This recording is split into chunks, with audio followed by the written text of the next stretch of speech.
ចូលមកដល់ server ឯណូហើយយើងអត់ដឹងតែចូលលេងជាមួយណាម្ដងមកបើដឹងតែមកតាមខ្ញុំមកខ្ញុំប្រាប់ដើរមកមើលហ្នឹងឃើញ NPC ច្រើនអត់ដឹងតែចុចមួយណាមែនអត់ចឹងយើងក៏លេងមកឃើញពណ៌លឿងនៅកណ្ដាលខេតហ្នឹងយើងចុចប៉ក់ទៅគឺវាចូលហើយហ្នឹងហើយទោះទៅចូលមកហើយគឺមាន zombie នឹងមកច្រើនមែនទែនតែតាមស្វាគមន៍យើងពីក្រោយចឹងណា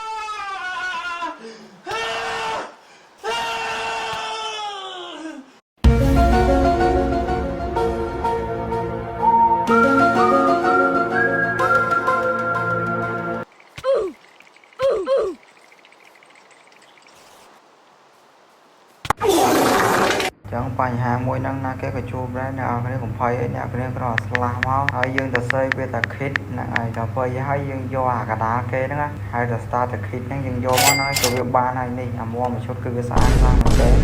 បើអ្នកនរគ្នាចង់ចូលលេងគឺជា IP ក្នុង Port server នៅកណ្ដាលមុខមើលទៅ